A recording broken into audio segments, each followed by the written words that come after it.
So now I'm in phase 2 of table 9.3.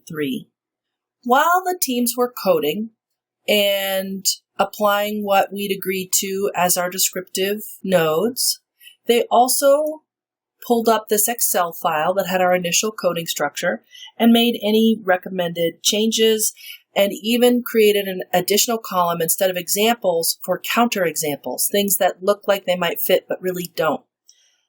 And that was done in pairs because we knew if people coded in pairs, they'd be forced to articulate things out loud and not make as many assumptions, and thereby get closer together around how they coded the data. So just before our third meeting, we merged the project so that it looked like this. It had Team A's coding to 2 different files and Team B's coding to 2 different files. What this allowed us to do is to open up each file and turn on coding density.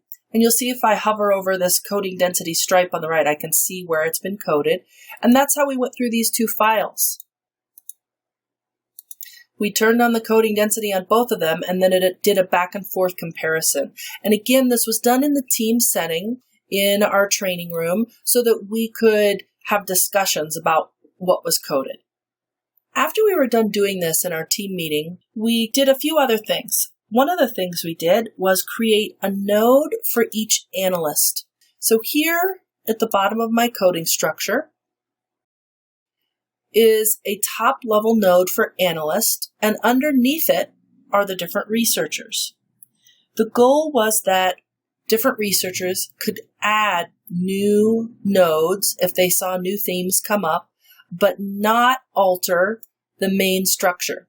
When individuals in teams add new nodes to this structure, it can kind of get crazy. So instead of adding to the agreed on structure, we created this place down at the bottom where everybody could add their own new nodes.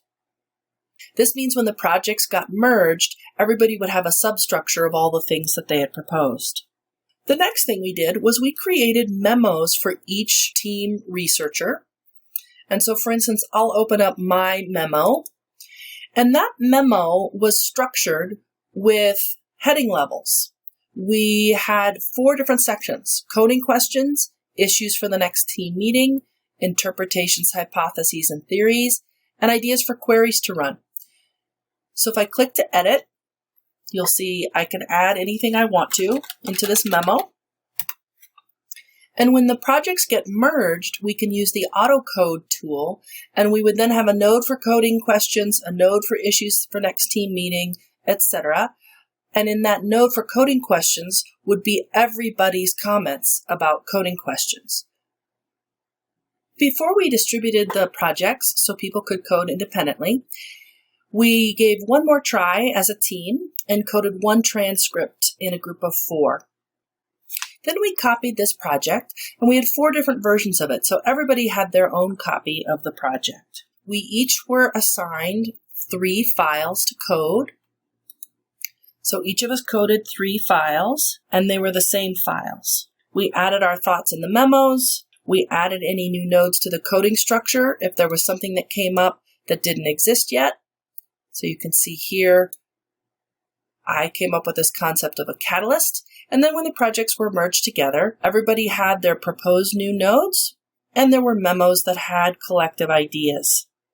And there was a memo for each researcher that had the ideas that could then be auto-coded so we could all see together everybody's issues for the next team meeting.